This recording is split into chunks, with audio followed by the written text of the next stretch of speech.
मन मंदिरा गजर भक्तीचा।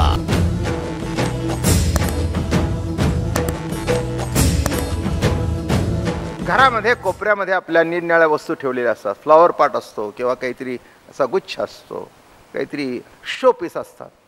ते असतात तिथपर्यंत आपलं नजर जाऊन सुद्धा जात नाही, बघून सुद्धा बघत नाही. कळलं का? दृष्टांत नीट लक्षात या. फार सुंदर विवरण आहे. बघून सुद्धा लक्षात येत नाही. पण एक दिवस जर इकडचं हल्लं तर म्हणतो का ग आज काहीतरी समथिंग इज मिसिंग, काहीतरी. नाही नाही, हो म्हणाले ते कोपऱ्यातला ते हत्ती होते ना, ते जरा बाजूला काढून. हा, तरी मला वाटलं समथिंग इज मिसिंग. ती म्हणली या घरात एवढ्या दिवस राहता कधीच हत्तीची चौकशी केली नाही. ते म्हणले हत्तीची चौकशी केली नाही कारण हत्ती कधीच चरायला गावात गेला नाही.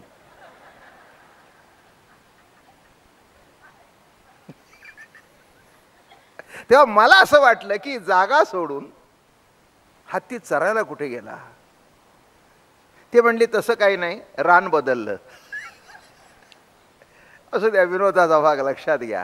का लक्षात आणि का लक्षात नाही, हा जो काही महत्वाचा भाग आहे. लाईट कमी कर रे बाबा. शोभा दिसते पण मला गरम जास्ती होतं, त्रास होतो. आहे ते ठीक आहे आपलं, त्याची उष्णता खूपच आहे. हां, असं करा, तुम्हाला लावायचं असेल तर मी सांगे तोपर्यंत सुरुवात करेन. लावा, संपल्यानंतर पुन्हा अजून एक 5 मिनटं लावा. संबंध हीट येते अंगावर. तेव्हा लक्षात काय येत नाही, माझं म्हणणं कळलं का? आहे म्हणून, आहे म्हणून. तसं इथे काय सांगतायत, एवं प्राप्तीच ना लागोनी मळ. हा प्राप्त झालं, हा म्हणणं सुद्धा चुकीचं आहे. एवढा सुद्धा त्याला मळ लागून देऊ नये, कारण नित्य प्राप्त आहे, नित्य प्राप्त आहे. एक लक्षात ठेवा, ज्याचं प्रेम आहे त्यांनी सांगत फिरू नये माझं तुमच्यावर प्रेम आहे.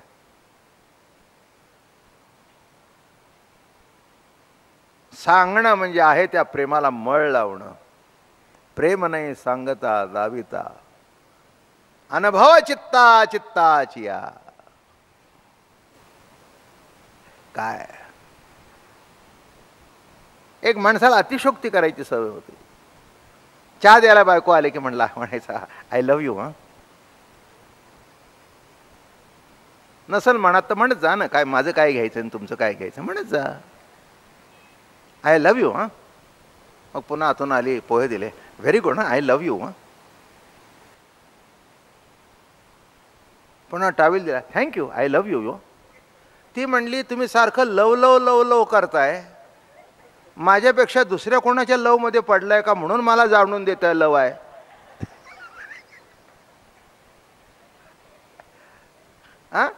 सारखं सारखं म्हणण्याने त्या लवची चव जाते.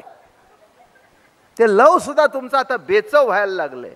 एकदा म्हटलं मला कळलं, अधूनमधून केव्हा तरी 2 महिन्यांनी 4 महिन्यांनी वर्षातून एकदा तरी म्हटलं तरी खूप झालं. पण सारखं सारखं I love you, I love you, माझं तुझ्यावर प्रेम आहे, माझं तुझ्यावर प्रेम आहे. ते म्हणले आता मला खरंच संशय वाटायला लागलाय, तुमच्या आहे म्हणण्याने त्या आहे त्या प्रेमाला मळ लागतोय.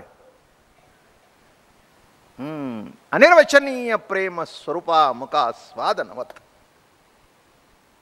काय म्हणतात नारद आपल्या भक्तिसूत्रामध्ये, अनिर्वचनीय प्रेम स्वरूपा मुका स्वादनवत. मुका स्वादनवत. मुख्याला जर विचारलं जिलबी कशी झाली आहे तर त्याला सांगता येत नाही, पण ऍक्शन कळतो. कळलं का? मुका स्वादनवत. तसं जे प्रेम आहे ते आहे म्हणणं हा सुद्धा मळ लागणं आहे. तसं परमात्माच तुम्ही आहात, परमात्मा तुमच्यात आहे, तुम्ही परमात्मा आहात. आता त्याला आहे म्हणणं हा सुद्धा मळ सहन होत नाही. एवं प्राप्तीचा न लागोनी मळ साधनी होती सफळ. प्राप्तीचा मळ न लागता साधन सफळ झाली. का जे साधनेची एक वेळ आत्मा मात्र, साधनेची एक वेळ आत्मा मात्र. काही सांगायची गरज नाही, काही सांगायची गरज नाही. नुसतं दृष्टीने बघितलं तरी कळतं प्रेम आहे. हे बघा, त्या माणसाचे डोळे इतके बोलके असतात, त्या डोळ्यातून सगळंच कळतं. त्या डोळ्यातून द्वेष कळतो, त्या डोळ्यातून मत्सर कळतो, आणि त्या डोळ्यातून प्रेम सुद्धा कळतो. जगत भरलेल्या डोळ्याने बघतं, संत डोळे भरून बघतात.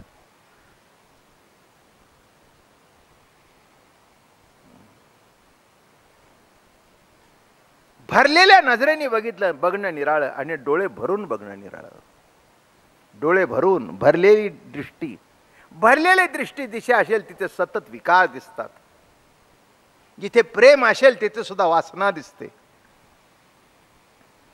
माझं बोलणं कळलं का? म्हणून महाराज या ठिकाणी म्हणाले, आत्मदर्शनाच्या हेतू जो आत्मा मोहरा प्रवर्ततो तो पावतसे प्रांतु निजात्म भावे.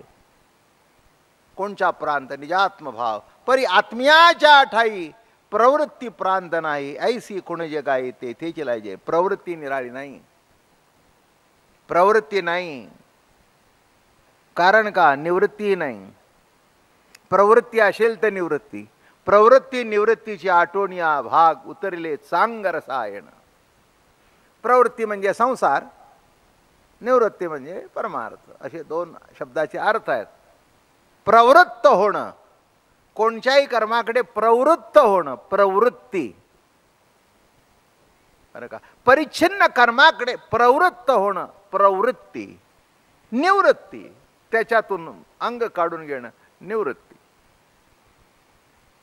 काय हो, सध्या अगदी बाहेर अगदी टंगडीवर टंगडी टाकून टीव्ही बघत बसता यमुताई. आता काय बघा, हे नवीन फॅशनची पोरं आली, त्यांचे ते चाव चाव, कोणाचं काय, आम्हाला काय करता येते? आपली आमटीन भाकरीन भाजी. तेव्हा आमच्या सुनबाईंनी सांगितलंय, तुम्हाला नवीन काही येत नाही, टीव्ही बघत बसा, म्हणून निवांत बसते, निवृत्त. आणि पुन्हा आमच्या सुनीने आम्हाला सांगितलंय, तुम्ही जिथे बसता तिथे आणून देऊ. आणखीन काय पाहिजे? माझं बोलणं कळलं का? हां, काय आमच्या काळी ते हे नव्हतं हो, काय ते दुधाचं केलेलं ते काय, अरे पनीर. पनीर खातो की नाही कधी? मला आवडतच नाही ते. आमच्या घरात सगळ्यांना आवडतं, म्हणजे पुढच्या पिढीला सगळ्यांना आवडतं पनीर. पनीर म्हणजे काय? नासकं दूध.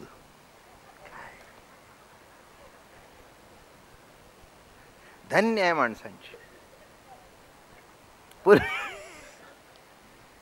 पूर्वी नासलेलं दूध बायका टाकून द्यायच्या, आता काय करतात? ते बांधून ठेवतात आणि त्याचं घट्ट झालेलं पुन्हा थापून थापून घट्ट करतात, बर्फात ठेवतात, त्याच्या वडे पाडतात आणि पनीर व्हेरी सॉफ्ट.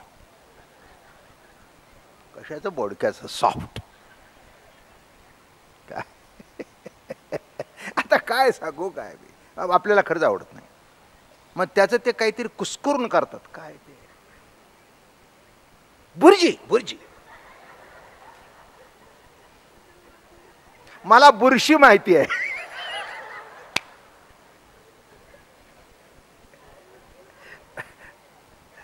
म्हणजे जास्ती दिवस ठेवलं की त्याच्यावर जे असं हिरवं हिरवं असं बारीक बारीक लव दिसते की नाही, ती बुरशी. बुरशी. हां. आणि ही बुर्जी, ते असं ठेचायचं, त्याच्यामध्ये फोडणी बिडणी टाकायची, काहीतरी टाकायचं, दगडं मशनं टाकायची, काय असेल ते, आणि म्हणायचं अहो काय बुर्जी, तुम्हाला कळतच नाही. बरं बरं बाबा, ठीक आहे, नाही कळत. मी काय म्हटलं, कशा करता? आवड बदलते, सगळ्याची आवड बदला, पण माऊलीची आवड अखंड असू द्या म्हणजे झालं. बाकीचं काय, ही प्रवृत्ती आहे. कळलं का तुम्हाला? हा सगळा खेळ प्रवृत्तीचा आहे, पण प्रवृत्ती नसून निवृत्तीच आहे. मग जशी ती सासू कोपऱ्यात मस्तपैकी बसते, ही सासूही तयार असते, काय पाणी सुद्धा हाताने घेत नाही. करायचं ना तर कर.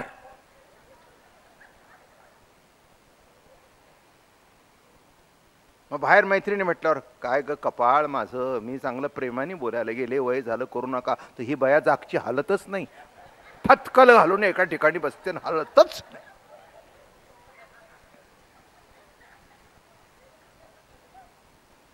काय सगळ्यांना बरं वाटतंय. अमृतानुभव म्हणजे डोक्यावरून जातो, हा अनुभव आहे रोजचा. काय बरं वाटतं. आता म्हटलं कुठून मी तिला सांगितलं, मला सांगते चहा करून आण. आता काय करावं, द्यायल्याशिवाय आपणच कडलं, आता काय करावं, आपलंच नशीब फुटकं. बरोबर आहे, नशीब फुटकं नाही, तोंड फुटकं आहे तुझं. मन मंदिरा गजर भक्तीचा